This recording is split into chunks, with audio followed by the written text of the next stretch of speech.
kita baca, kita dalami penjelasan dari penulis kitab Hafizahullah Ta'ala. Mudah-mudahan Allah menjaga beliau. Beliau berkata, ta'rifuhu, definisi al-kufru. Secara bahasa kata beliau, arti al-kufru artinya adalah at-taghtiyah was-satr, yaitu menutupi dan menjadikan sesuatu tidak terlihat. Ya, menutupi atau dikatakan menghalangi. Ya, menutupi atau menghalangi. Taghtiyah artinya, misalnya ini di depan saya ada kitab, saya letakkan di bawahnya alat komunikasi. Itu namanya menutup. Ya, menutup. Ya, atau saya misalnya memiliki ruangan di rumah, kemudian ruangan itu saya tutup dengan kain agar tidak terlihat. As-satru.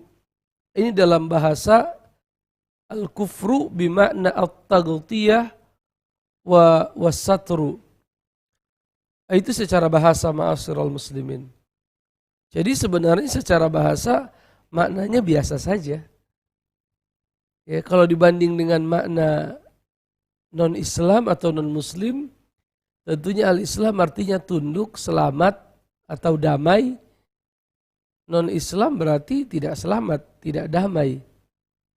Tapi kalau kita katakan al-kufru artinya at-taghtiyah was-satr, menutup dan menghalangi sesuatu sehingga tidak terlihat. Itu kata al-kufru kalau ditinjau dari sisi bahasa. Adapun kata al-kufru ditinjau dari sisi syar'an atau dari sisi syariat. Apa sih yang dimaksud oleh syariat ketika syariat menggunakan kata al-kufru dalam Al-Quran dan Al-Hadis? Beliau katakan al-kufru sederhananya adalah diddul iman. Al-kufru sederhananya, gampangnya adalah diddul iman. Lawan dari iman. Jadi ada iman, ada kufur. Ya, lawan daripada kufur adalah iman. Itu sederhananya. Menyederhanakan definisi kekafiran, kita katakan apa sih kafir? Apa sih kufur? Kita katakan al-kufru diddul iman. Kekafiran itu adalah lawan daripada apa? Keimanan. Fa innal kufra, kata beliau, sesungguhnya kekafiran itu adamul imani billahi wa rusulih. Tidak adanya keimanan kepada Allah dan Rasul-Rasulnya. Itu namanya kekafiran. Sawa'an kana ma'ahu takdzib aw lam yakun ma'ahu takdzib. Sama saja, baik orang yang tidak beriman kepada Allah dan Rasulnya ini diiringi dengan at-takdzib, sikap mendustakan, atau tidak ada pendustaan. Mereka tidak mendustakan tapi tidak beriman. Itu sama saja. Artinya semuanya, baik yang ada pendustaan atau tidak ada pendustaan, itu masuk ke dalam kategori al-kufur. Bal mujarradu syakkin wa raibin au i'radin au hasadin.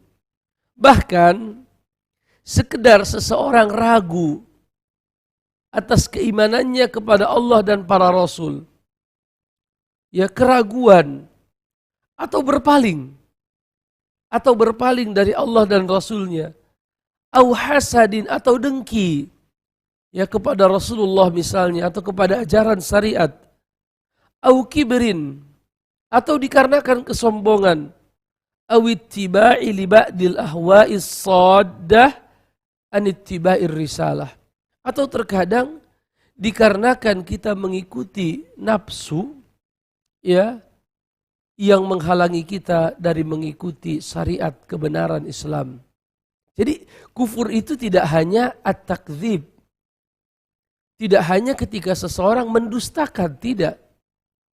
Tetapi ada kondisi di mana kekufuran itu terjadi dikarenakan apa? Ragu. Atau iba, enggan. Atau dikarenakan sombong. atau dikarenakan i'rad, berpaling. Oh, banyak sekali. Ya. Jadi yang membatasi kekafiran hanya dalam arti orang-orang yang mendustakan Allah, ini mereka telah salah memahami definisi kekafiran. Jadi kekafiran dalam Islam itu memiliki banyak jenis dan banyak sebab. Oleh karenanya beliau berkata, secara umum, al-kufru naw'an. Kufur itu terbagi menjadi dua jenis. Kufrun akbarun yukhriju minal millah. Kufur besar, kufur akbar yang menyebabkan pelakunya keluar dari Islam, dari agama. Itu jenis yang pertama. Adapun yang kedua ya adalah kufur yang sifatnya adalah asghar. Apa itu asghar? Yang kecil. Yang mana perbuatan kekufuran yang kecil ini, nanti akan kita sebutkan contoh-contohnya, tidak sampai menjadikan seorang muslim keluar dari millah, keluar dari agama Allah Subhanahu wa taala. Kita akan bacakan dalil-dalil dari jenis-jenis kekufuran, kekafiran yang Allah sebutkan di dalam Al-Qur'an. Yang pertama, ma'asyiral muslimin, Allah firmankan di dalam surat Al-Ankabut ayat yang ke-68. Di mana di dalam ayat ini Allah menjelaskan salah satu jenis kekufuran, yaitu kufrut takdzib. Kufrut takdzib, kekafiran yang disebabkan oleh mendustakan, tidak membenarkan alias tidak mempercayai. Itu namanya mendustakan. Kufrut takdzib. Dalilnya adalah firman Allah dalam Al-Quran Al-Ankabut ayat 68. Allah katakan, وَمَنْ أَظْلَمُ مِمَّنِ افْتَرَى عَلَى اللَّهِ كَذِبًا. Dan siapakah yang lebih zalim dibandingkan orang-orang yang berbohong, yang membuat kebohongan atas Allah Subhanahu wa taala. Au kadzdzaba bil haqqi lamma ja'ah. Atau siapakah yang lebih zalim daripada orang-orang yang mendustakan kebenaran setelah kebenaran itu datang kepadanya. Alaysa fi jahannam mathwal lil kafirin. Bukankah di Jahannam itu ada tempat kembali untuk orang-orang kafir? Ini jenis yang pertama yang dijelaskan oleh para ulama dengan istilah apa? Kufru at-takdzib. Kekafiran yang disebabkan oleh mendustakan. Mendustakan ayat Allah. Mendustakan kerasulan Nabi Muhammad sallallahu alaihi wasallam. Mendustakan syariat Allah Subhanahu wa taala. Ya. Mengingkari perkara yang dimaklumi bahwa dia bagian dari agama misalnya. Mendustakan Al-Qur'an. Mendustakan hadis-hadis yang sahih yang disabdakan oleh Nabi Muhammad sallallahu alaihi wasallam. Ini jenis yang pertama. Adapun jenis yang kedua, al-qismu tsani, kufrul iba'i wal istikbar. Kekafiran yang diakibatkan keengganan untuk tunduk kepada Allah dan al-istikbar, sombong. Dan al-iba adalah buah dari kesombongan. Ketika seseorang enggan menerima kebenaran, itu adalah kesombongan. Oleh karenanya, para pemirsa di rumah, Rasulullah alaihi salatu wassalam, beliau mendefinisikan kesombongan. Apa kata Nabi sallallahu alaihi wasallam? Al-kibru batarul haq wa ghamtun nas. Sombong itu adalah menolak kebenaran dan merendahkan manusia. Jadi ada kekafiran yang pangkal pokoknya disebabkan oleh apa? Oleh keengganan dan kesombongan. Dan hal ini terjadi pada iblis. Dahulu iblis terjatuh ke dalam kekafiran disebabkan hal ini. Apa itu? Enggan dan sombong. Terkait dengan hal ini Allah berfirman dalam surah Al-Baqarah ayat yang ke-34 di mana Allah berfirman, wa idz qulna lil malaikati isjudu li Adam fasajadu illa iblis aba wastakbar wa kana minal kafirin. Dan ingatlah kata Allah, tatkala kami berfirman kepada para malaikat, sujudlah kalian semua kepada Adam alaihissalam. Maka mereka pun sujud, illa iblis, kecuali makhluk yang bernama iblis. Aba, dia enggan untuk sujud kepada Adam. Wastakbar, dan dia sombong. Wa kana minal kafirin, maka dia termasuk makhluk yang kafir kepada Allah Subhanahu wa taala. Artinya, kesombongan dan keengganan kita menjalankan aturan Allah ini bisa sampai kepada derajat apa? Wa kana minal kafirin, menyebabkan terjadinya kekafiran. Yang ketiga, ma'asyiral muslimin, di antara jenis kekafiran itu adalah kufrus syak. Kufrus syak. Apa itu? Kekafiran yang terjadi dikarenakan keraguan. Ya, kekafiran yang terjadi dikarenakan apa? Keraguan. Ya, sebabnya adalah ragu. Ternyata ragu pun bisa menyebabkan pelakunya jatuh ke dalam kekafiran. Hal ini berdasarkan firman Allah dalam Al-Quran surat Al-Kahfi yang sering kita baca. Allah berfirman kaitannya dengan seorang laki-laki yang dia merasa ragu dengan kepastian terjadinya hari kiamat. Jadi ada orang yang ragu dengan hari kiamat. Dia tidak terang-terangan mengatakan kiamat tidak ada, tapi dia ragu. Apa kata laki-laki ini? Wa dakhala jannatahu wa huwa zalimun li nafsihi. Qala ma azunnu an tabida hadhihi abada. Dan laki-laki itu masuk ke dalam kebun. Sedangkan dia menganiaya dirinya sendiri. Lalu dia berkata, aku merasa kebun ini tidak akan pernah binasa selamanya. Wa ma azunnu as-sa'ata qa'imatan wa la irudittu ila rabbi. Dan aku yakin bahwa hari kiamat itu tidak akan terjadi. Aku tidak terlalu yakin hari kiamat itu akan terjadi. Wala irudittu ila rabbi la ajidanna khairan minha munqalaba. Dan kalau seandainya pun aku kelak kembali kepada Tuhanku, tentunya pastinya aku akan mendapatkan tempat kembali yang baik.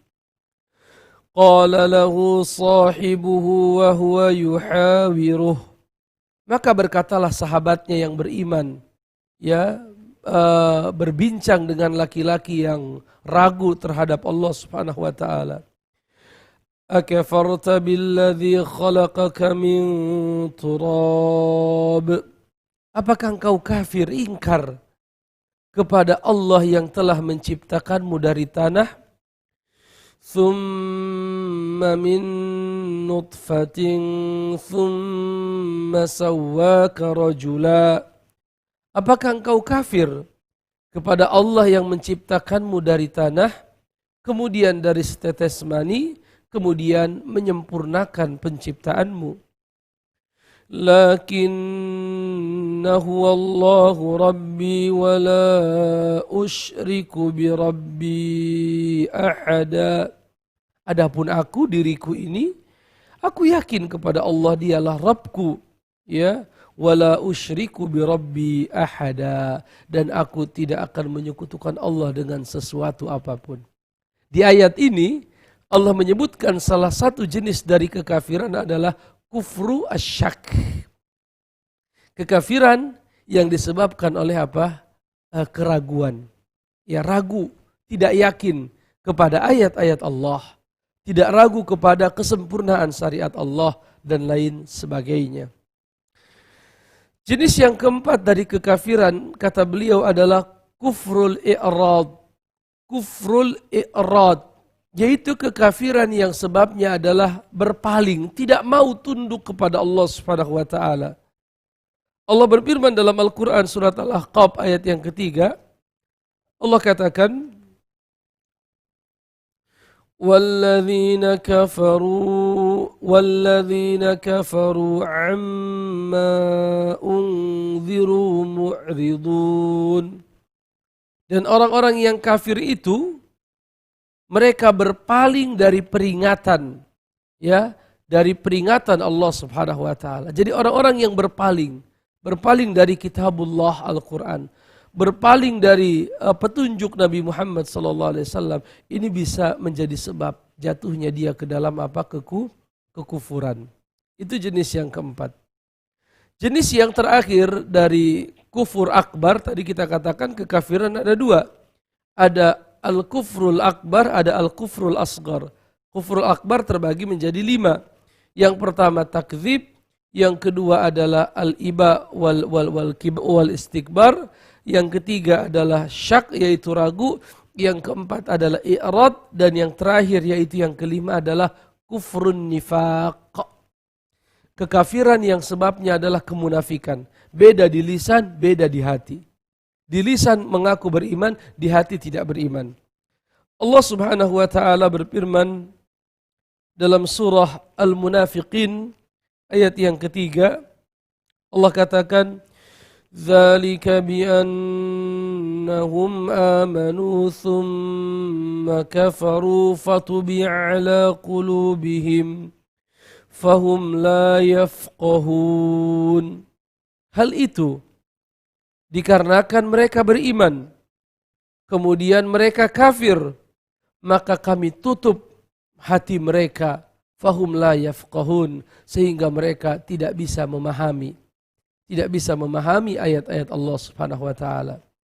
Adapun jenis yang kedua, ma'asyiral muslimin, dari jenis kekafiran adalah kufrun asgar. Ya, yang mana kufur asgar ini tidak sampai menyebabkan pelakunya keluar dari Islam. Dan biasanya kata beliau, yang dimaksud dengan kufur asgar adalah kufur amali, yaitu az-dzunub allati waradat tasmiyatuha fil kitabi was sunnah kufran, yaitu dosa-dosa kabair, dosa-dosa besar yang dinamakan di dalam Quran dan sunnah dengan kata kufur.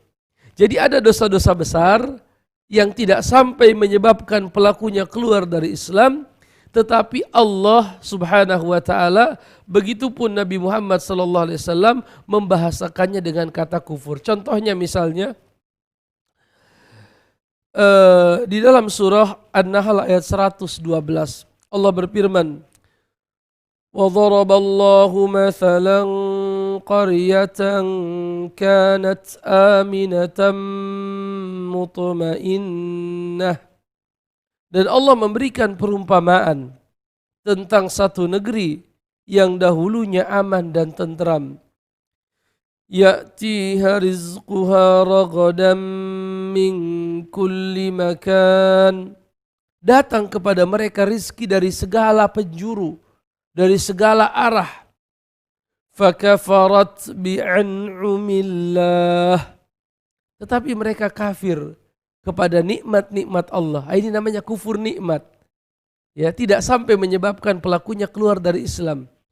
Fa'adzaqahumullahu libasal ju'i wal khaufi bima kanu yaksibun. Maka Allah timpakan bagi mereka pakaian kelaparan dan ketakutan diakibatkan ulah tangan mereka sendiri. Ini namanya kufur yang tidak menyebabkan pelakunya keluar dari Islam. Dalam istilah yang lain dikatakan kufrun duna kufrin. Kekufuran yang tidak menyebabkan pelakunya keluar dari Islam. Begitupun misalnya kita temukan di dalam hadis ada dosa yang dibahasakan oleh Rasulullah dengan kata kufur. Misalnya dalam hadis riwayat Imam Al-Bukhari dan Muslim, Nabi SAW pernah bersabda, sibabul muslim fusuqun wa qitaluhu kufrun. sibabul muslim, mencela orang muslim itu adalah kefasikan. Wa qitaluhu kufrun, dan membunuhnya adalah kufrun, kekafiran. Yang dimaksud dengan kekafiran di sini adalah dosa yang besar. Bukan artinya kekafiran orang yang membunuh saudaranya yang beriman dia dianggap kafir, tidak. Ya, walaupun orang yang membunuh itu dikisos, dibunuh lagi, tetapi dia setelah dikisos, ya sebelum dikisos diberikan kesempatan bertobat, setelah itu dia dikisos, setelah dikisos dia memiliki hak-hak sebagai muslim, dimandikan dan lain sebagainya.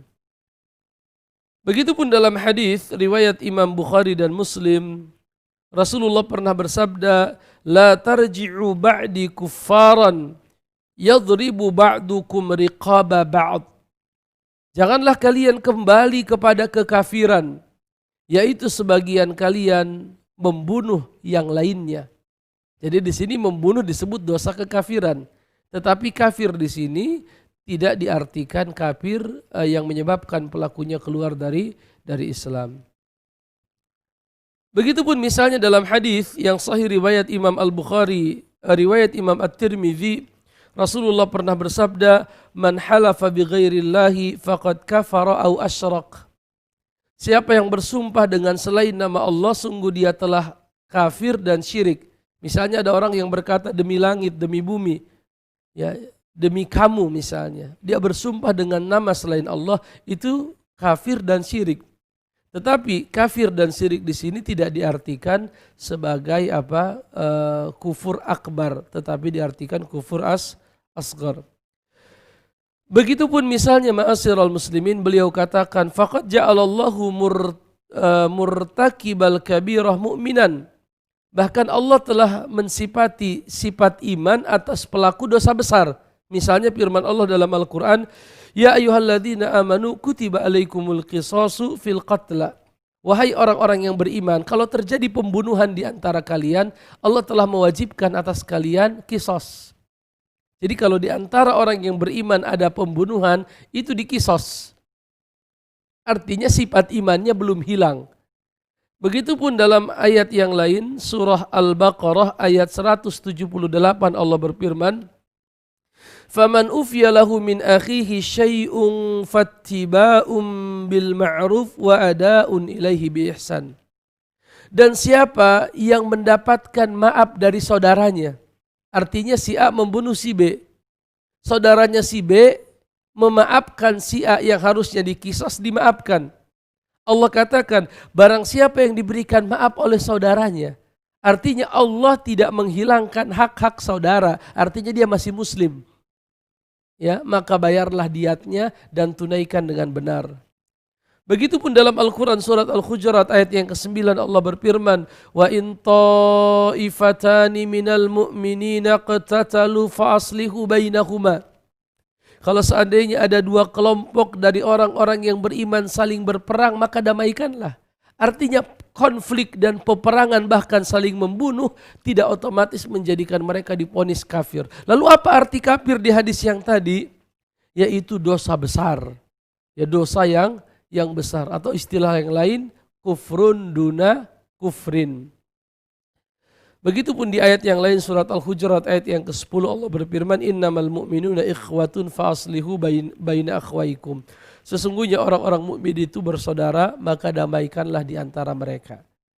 Artinya walaupun mereka konflik sampai berselisih, bersengketa, itu tidak menyebabkan mereka keluar dari agama Islam.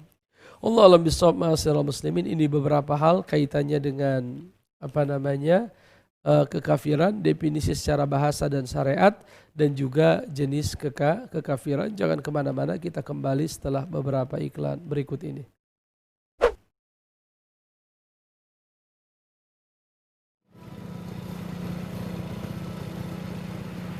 Namaku Andri, umur 23 tahun. Kegiatan sehari-hari ya kayak gini. Bagiku semua orang di sekitar adalah inspirasi. Bertemu para sahabat dan berbagi banyak cerita. Ya, pernah sih melamar pekerjaan, tapi nggak ada hasilnya. Hingga akhirnya Silakan Mas.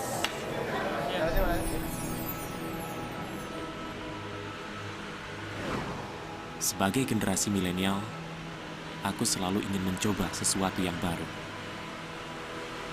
Positive thinking, terus berusaha menjadi yang terbaik, karena kita, generasi milenial, bisa jadi pengusaha. Maxindo, mesinnya pengusaha sukses.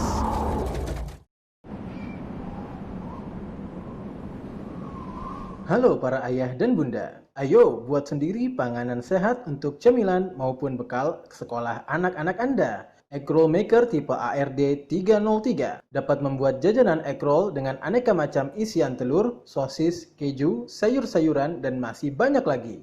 Lebih mudah, lebih cepat, praktis, dan lezat. Dengan desain yang elegan dan ringkas, material berkualitas, konsumsi listrik lebih hemat, full safety. Egg roll yang telah matang akan naik secara otomatis ke permukaan tabung. Sangat aman digunakan bersama anak-anak Anda. Dapatkan produk ini di toko mesin Maxindo terdekat di kota-kota Anda. Kunjungi situs kami di www.maxindo.com. Maxindo, mesinnya pengusaha sukses. Menyajikan aneka minuman hangat dan berkelas secara praktis dan elegan. Electric Kettle BT119 Arditech dengan desain yang elegan dan berkelas, Anda bisa menyajikan aneka macam minuman dalam kondisi yang panas dan siap dinikmati. Praktis dan portable untuk kebutuhan traveling backpacker, mudik maupun digunakan di hotel dan restoran. Terbuat dari material stainless steel berkualitas, kapasitas tabung 1,8 liter, pemanas portable bertenaga listrik yang hemat energi, fleksibel dapat diputar 360 derajat, dilengkapi gagang pengaman dari bahan isolator berkualitas anti gores, automatic power switch yang akan mati secara otomatis ketika air mendidih, dilengkapi dengan illuminated power indicator serta boil dry protection. Dapatkan produk ini di toko mesin Maxindo terdekat di kota-kota Anda. Kunjungi situs kami di www.maxindo.com. Maxindo, mesinnya pengusaha sukses. Ayo ambil peluang bisnis dari jajanan populer aneka waffle bersama Maxindo. Top quality brand dalam bidang mesin snack waffle dengan bentuk yang unik dan edible. Mesin heart shape waffle tipe MKS HSW 01 Maxindo. Anda dapat membuat jajanan waffle unik berbentuk hati yang pastinya disukai oleh banyak kalangan. Dengan aneka fitur dan keunggulan, mesin dilengkapi dengan termostat pengatur suhu dan fitur timer. Bodi mesin dari bahan stainless steel berkualitas, yang tentunya sangat awet dan higienis, sesuai standar food safety internasional. Pen pemanggang di bagian atas dan bawah dari bahan teflon anti lengket, membuat waffle yang matang dengan bentuk sempurna dan pastinya memiliki tekstur yang crunchy. Model yang ringkas, mudah untuk dipindahkan, serta ideal untuk semua konsep usaha. Dapatkan produk ini di toko mesin Maxindo terdekat di kota-kota Anda. Kunjungi situs kami di www.maxindo.com. Maxindo, mesinnya pengusaha sukses. Mesin serutan es salju ala Taiwan. Mesin serutan es salju tipe MKS Ice 28. Mesin berkualitas tinggi dengan desain trendy yang unik dan menarik. Mudah untuk dioperasikan oleh semua kalangan. Dengan fitur kinerja mesin yang ditawarkan, mesin dilengkapi dengan tuas pengunci serta case penutup. Membuat mesin lebih aman dan lebih rapi saat dioperasikan. Dengan pisau serutan dari bahan stainless steel yang berkualitas, membuat hasil serutan es salju lebih optimal dan efisien. Ketebalan serutan dapat diatur sesuai dengan kebutuhan. Hasil es serut dapat langsung ditampung pada bagian bawah dan langsung ditambahkan aneka macam topping atau bahan tambahan lainnya sesuai dengan selera konsumen. Konsumsi listrik lebih hemat, mudah untuk dibersihkan tanpa menghabiskan banyak waktu, sangat praktis dan menguntungkan.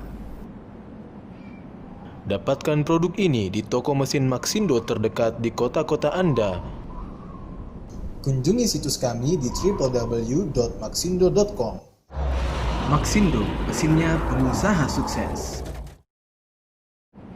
Mesin Magbread tipe ARD BM55X bersama Ardin, spesialis peralatan dan mesin-mesin kebutuhan dapur keluarga. Mesin Magbread tipe ARD BM55X Sekarang Anda bisa membuat aneka macam olahan kuliner berbahan dasar tepung-tepungan dari awal hingga jadi. Sangat mudah dioperasikan, cukup menekan satu tombol untuk memproses hingga 25 olahan menu yang berbeda. Desain mesin elegan dan minimalis, sangat eye-catching untuk penempatan dan kebutuhan di dapur. Bodi mesin dari material full stainless steel, awet dan higienis. Anda juga akan mendapatkan bonus tambahan berupa satu buah ice cream barrel cantik dan berkualitas. Konsumsi listrik hanya 550 watt, sangat hemat untuk pemakaian di rumah tangga. Buruan dapatkan segera. Dapatkan produk ini di toko mesin Maxindo terdekat di kota-kota Anda. Kunjungi situs kami di www.maxindo.com. Maxindo, mesinnya pengusaha sukses. Ambil peluang aneka macam kreasi kuliner mie yang laris dan menguntungkan. Maxindo, pilihan investasi tepat bagi para pengusaha mie yang akan memulai usaha dengan lebih mudah, hemat dan menguntungkan. Mesin cetak mie manual tipe MKS 150B Maxindo telah banyak digunakan oleh ribuan pengusaha mie di seluruh Indonesia. Dengan desain yang minimalis, material full stainless steel yang sesuai food grade, beroperasi dengan sistem manual menggunakan tuas pemutar yang dilengkapi handle pengaman, mudah untuk dioperasikan namun dengan hasil yang maksimal. Ukuran cetakan molding mie 2 mm dan gratis cetakan tambahan berukuran 3 mm. Dimensi yang ringkas membuat mesin mudah untuk dipindah tempatkan, mudah juga untuk dibersihkan, multifungsi. Selain untuk memproduksi mie, Anda juga bisa gunakan mesin ini untuk membuat kulit pastel, lumpia, pangsit, cheese stick, kue tiaw, dan lain-lain. Lebih hemat dan menguntungkan untuk Anda yang baru memulai usaha. Dapatkan produk ini di toko mesin Maxindo terdekat di kota-kota Anda. Kunjungi situs kami di www.maxindo.com. Maxindo, mesinnya pengusaha sukses. ولو أن أهل القرى آمنوا واتقوا لفتحنا عليهم بركات من السماء والأرض. Bismillahirrahmanirrahim. Alhamdulillah wassalatu wassalamu ala Rasulillah wa ala alihi wa sahbihi wa mawalah. Amma ba'd, ma'asyiral muslimin, para pemirsa Niaga TV yang mudah-mudahan diberkahi Allah Subhanahu wa taala. Kita lanjutkan pertemuan kita di pagi hari ini di dalam rubrik Negeriku Bertauhid. Sebagaimana biasanya, di kesempatan yang kedua ini kami mengundang dan memberikan kesempatan kepada para pemirsa untuk bisa menggunakan dua layanan, baik itu layanan pesan singkat ataupun layanan telepon interaktif yang sudah kami buka di nomor yang tentunya sudah muncul di layar kaca pemirsa. Bisa digunakan dua layanan tersebut untuk bisa menyampaikan pertanyaan. Tentunya kami berharap pertanyaannya seputar pembahasan kita di kesempatan hari yang berbahagia ini terkait dengan pembahasan akidah. Pertanyaan yang pertama, Assalamualaikum warahmatullahi wabarakatuh. Waalaikumsalam warahmatullahi. Bagaimana cara mandi wajib bagi wanita yang habis haid yang sesuai sunnah?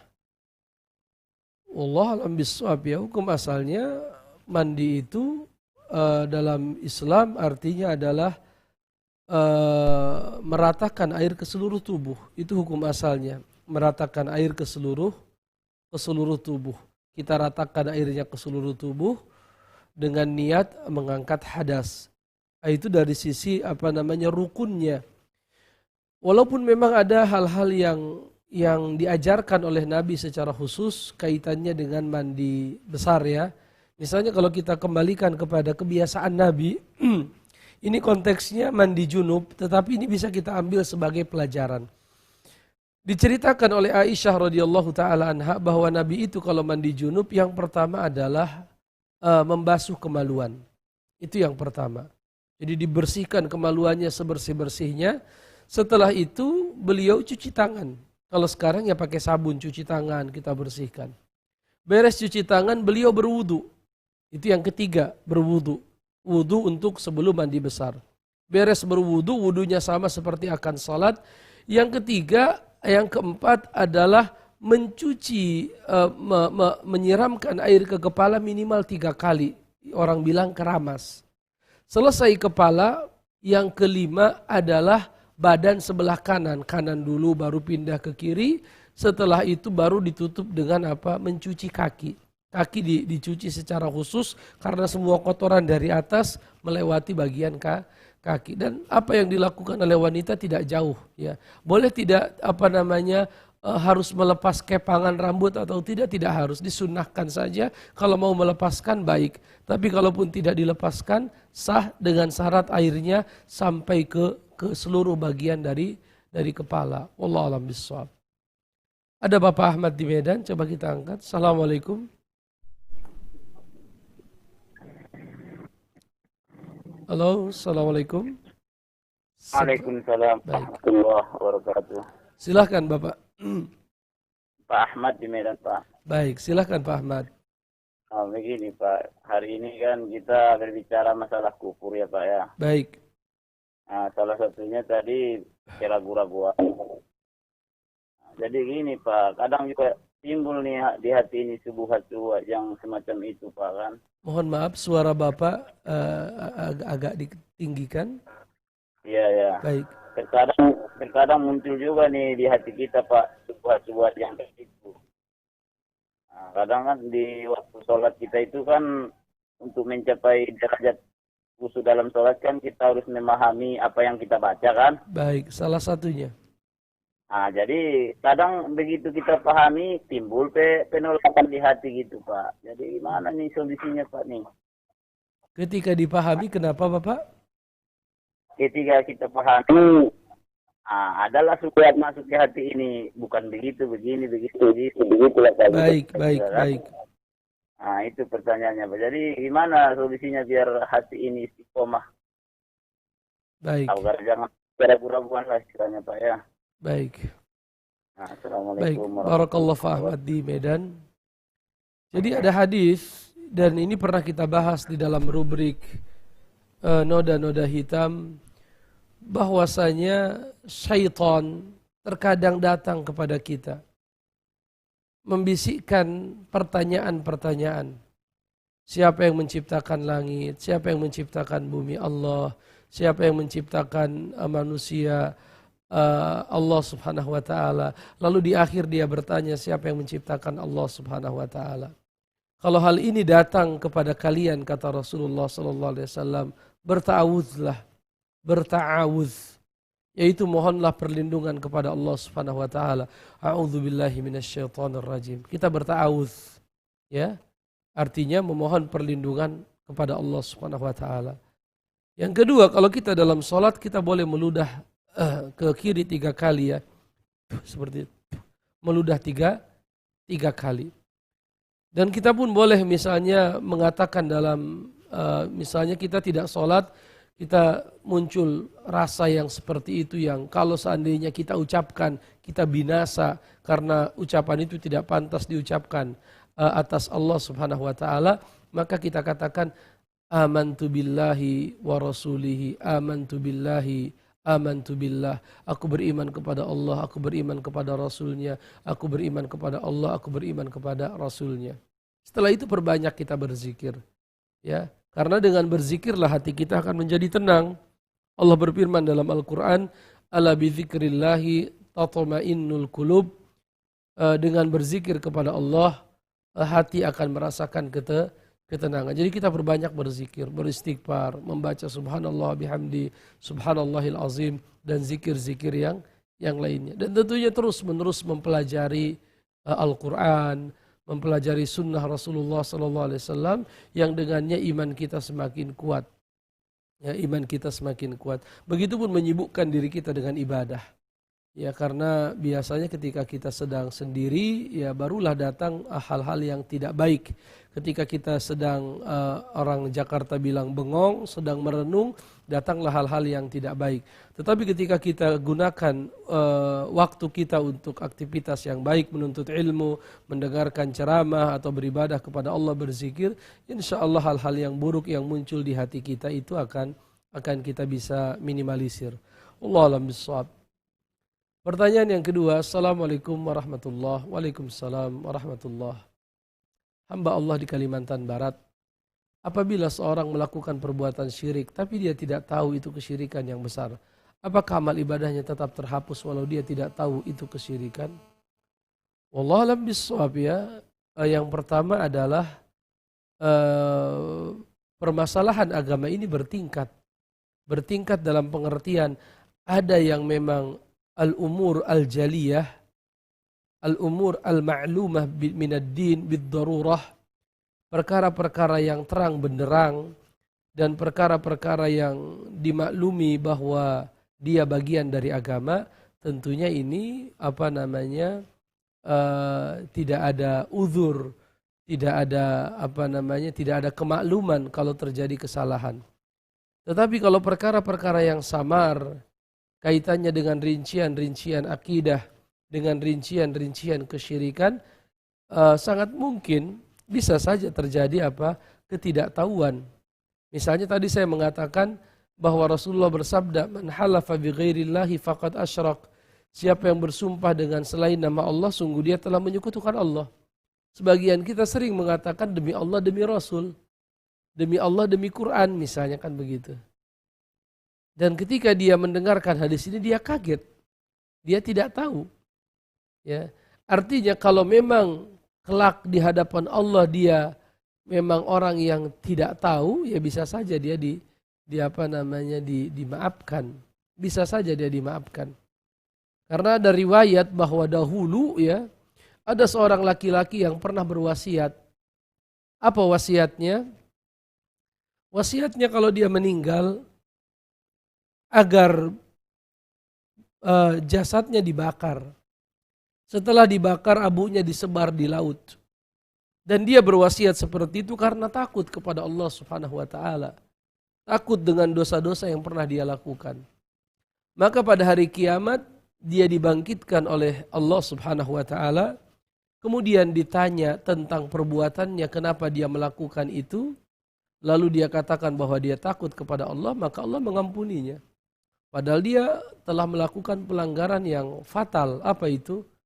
Dia berwasiat agar jasadnya dibakar lalu disebar di lautan.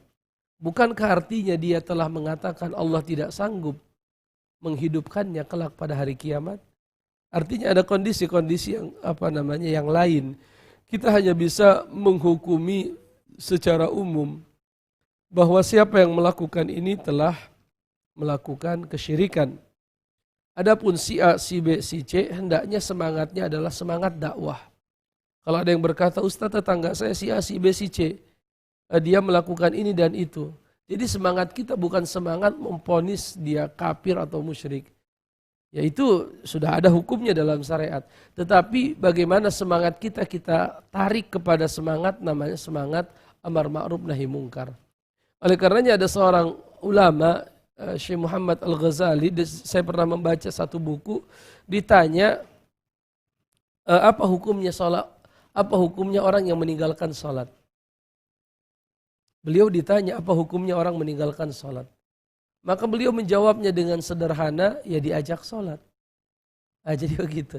Jadi semangat kita itu harus kita gunakan untuk menyelamatkan manusia dari jurang-jurang kehancuran, dari jurang-jurang kebinasaan. Kita selamatkan mereka dari syirik menuju tauhid, dari kebid'ahan menuju sunnah, dari kemaksiatan menuju ketaatan dan begitu seterusnya.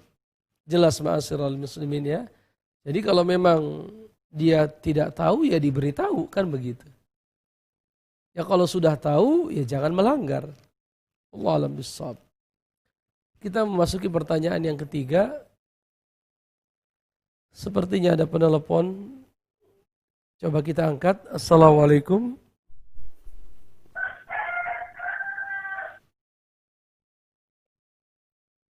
Baik, ada Pak Imam di Bengkulu. Assalamualaikum. Iya, waalaikumsalam Pak Ustadz. Ini saya mau tanya, di tempat saya itu sering ada berjanji, itu hukumnya bagaimana ya Pak? Baik, itu saja Bapak. Ya, terima kasih. Assalamualaikum. Assalamualaikum warahmatullahi wabarakatuh. Wallahu a'lam bishawab ya, sebatas yang saya ketahui berjanji itu adalah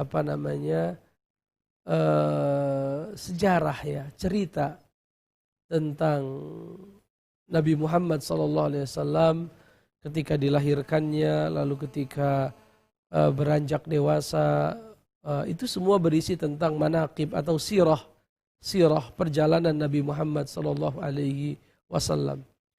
Tentunya semua buku sirah apabila dia merekam perjalanan Nabi Muhammad SAW itu adalah sesuatu yang baik untuk kita pahami dan kita ambil pelajaran. Ingat, untuk dipahami dan kita ambil pelajaran. Jadi sirah nabawiyah kita baca, kita pahami, kita ambil pelajaran baik. Kalau itu isinya sirah. Tetapi kalau di dalamnya terdapat sifat sikap berlebih-lebihan kepada Nabi Muhammad SAW, ya misalnya mensifati Nabi dengan sifat-sifat ilahiyah, ya sebagaimana ada dalam qasidah namanya qasidah Busairi atau mensifati Nabi Muhammad, inna minal ilmi la ilmil qalami wal lauhi, bahwa di antara ilmumu ya Rasulullah adalah ilmu pena dan ilmu lauhul mahfuz. Ini tentunya sikap berlebih-lebihan. Bagaimana kita mensifati Nabi Muhammad dengan sifat bahwa beliau adalah pena yang dahulu diciptakan oleh Allah menuliskan takdir manusia, dan ilmu beliau adalah ilmu lauhul mahfuz. Padahal tidak ada yang tahu tentang lauhul mahfuz kecuali Allah Subhanahu wa taala. Ini yang pertama. Jadi sirah nabawiyah kalau untuk dipahami, ya, sebagian masyarakat membaca sirah ya disebut dengan istilah rawi dan lain sebagainya, dalam kondisi mohon maaf banyak di antara mereka yang tidak paham apa yang sedang mereka baca. Dan mereka menyangka mereka sedang berzikir memuji Allah Subhanahu wa taala. Inilah pentingnya kita berilmu sebelum beramal ya. Kalau pertanyaannya bagaimana kaitannya dengan Barzanji, saya secara khusus tidak tahu isinya apa, saya tidak tahu. Ya, saya tidak tahu apa isinya. Tetapi kalau memang itu adalah kitab yang berisi sejarah Nabi, itu bukan untuk dizikirkan, bukan untuk diwiridkan. Ya, ada orang yang menikah membaca Barzanji, ada orang yang misalnya khitanan disunat membaca Barzanji dan lain sebagainya. Tetapi kalau itu adalah kitab sirah, itu untuk dipahami, dijadikan sebagai napak tilas kita mengikuti perjalanan Nabi Muhammad. Tuh, sampai untuk panggilan di titik itu tidak masalah. Kan kepada penerima. Sampai di titik itu tidak masalah. Tetapi ketika itu menjadi satu zikir yang dibaca, yang diamalkan pada waktu-waktu tertentu, tentunya ini tidak ada contohnya dari Nabi Muhammad Sallallahu Alaihi Wasallam. Tiap malam Jumat dibacakan, di malam tertentu dibacakan, seolah-olah itu adalah sunnah dari Nabi Muhammad Sallallahu Alaihi Wasallam. Saya tidak mengetahui adanya perintah secara khusus membaca apa yang namanya Barzanji. Ya, tetapi sekali lagi kalau itu adalah sirah, bacalah, pahamilah, dan aplikasikan dalam kehidupan kita. Aplikasikan dalam kehidupan kita. Isinya apa? Allah alam bisawab, saya secara pribadi tidak tahu apa isinya karena saya belum pernah membaca secara khusus dan memahaminya. Allah alam bisawab. Pertanyaan yang ketiga. Assalamualaikum warahmatullahi wabarakatuh. Apa hukumnya setelah salat Jumatan melaksanakan salat 4 rakaat berjamaah? Allah alam bisawab, tidak ada dalil baik dari Quran ataupun dari sunnah yang menunjukkan disyariatkannya salat berjamaah 4 rakaat. Saya pernah bertanya kepada orang yang mengamalkan itu ketika saya salat di Bogor ya, di satu kota di Jawa Barat. Saya tanya, kenapa kok ada salat lagi setelah Jumatan 4 rakaat? Mereka katakan ini ihtiyaton. Ini sebagai bentuk kehati-hatian, barangkali salat Jumat kita tidak sah. Maka kita ganti dengan salat zuhur. Jadi begitu ya. Kalaupun ada hadis yang mengatakan Nabi salat 4 rakaat setelah zuhur, itu adalah salat sunnah dengan 2 kali salam dan tidak dilakukan secara berjamaah. Allah alam bisawab, yang saya ketahui ini perkara yang baru ya, perkara bid'ah yang tidak ada dalilnya baik dari Al-Quran ataupun as-sunnah. Allah alam bisawab. Ada Pak Saifullah di Lampung, kita coba angkat. Assalamualaikum. Waalaikumsalam warahmatullahi wabarakatuh, Pak Ustaz. Baik, silakan Pak Saifullah.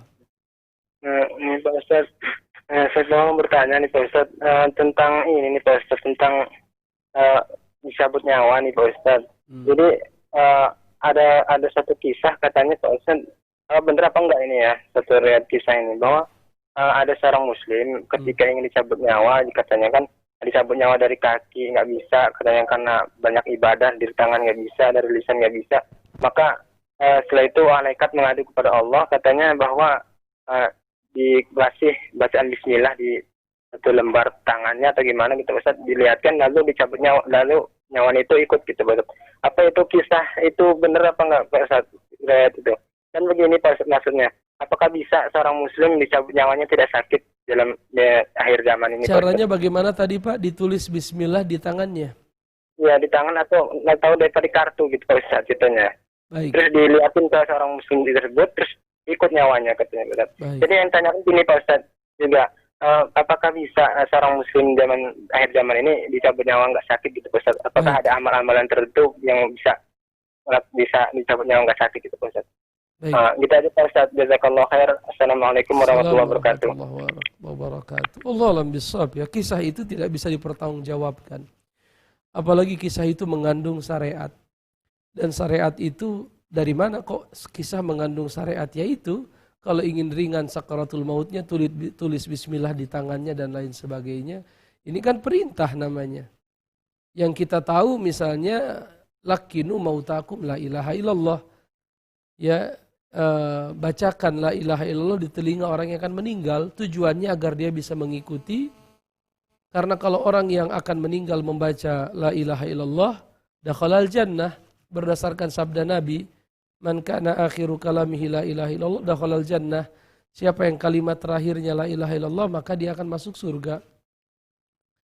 Jadi saya tidak tahu, kemungkinan besar ini adalah cerita yang dibuat-buat, cerita palsu, cerita bohong yang dibuat-buat. Jangan sampai kita ingin mengajak manusia beribadah, memuliakan Bismillah, tapi dengan cara berbohong atas nama syariat, tentunya ini berbahaya. Yang kedua, apakah ada amalan yang bisa meringankan sakaratul maut? Amalan secara umum, sholat 5 waktu, berpuasa, haji, zakat, menutup aurat, ya. Karena semakin kuat iman dan takwa kita, insya Allah semakin ringan sakaratul maut yang kita hadapi. Maka berusahalah untuk istiqomah dalam ibadah, istiqomah dalam ketakwaan kepada Allah Subhanahu wa taala, memperbanyak membaca Al-Qur'an ya, khususnya surat Al-Muluk ya, lalu kaitannya dengan azab kubur, lalu memperbanyak bersedekah, menghadiri majelis ilmu dan lain sebagainya. Karena seseorang itu akan meninggal sesuai dengan aktivitas yang paling banyak dia kerjakan. Sakaratul maut adalah gambaran dari kehidupan. Artinya apa yang paling banyak kita biasakan dalam hidup kita, tidak jarang begitulah kita akan meninggal, melewati kematian kita begitu. Ya, walaupun ada dalam hadis jika saya tidak salah bahwa orang yang mati syahid yang berperang di jalan Allah Subhanahu wa taala, mereka tidak merasakan sakaratul maut, tidak merasakan sakitnya, beratnya sakaratul maut, lalu mereka pun tidak merasakan huru-hara hari kiamat, mereka pun tidak akan ditanya di alam kubur, mereka pun berhak menentukan tempatnya di surga, memberikan syafaat untuk 70 keluarga, dinikahi dengan 70 bidadari dan lain sebagainya. Wallahu a'lam bissawab. Ini yang bisa kita bahas di pagi yang berbahagia ini. Yang benar semuanya datang dari Allah, yang salah datang dari kita. Kita bertobat kepada Allah Subhanahu wa taala. Subhanakallahumma bihamdika asyhadu an la ilaha illa anta astaghfiruka wa atubu ilaik. Assalamualaikum warahmatullahi wabarakatuh.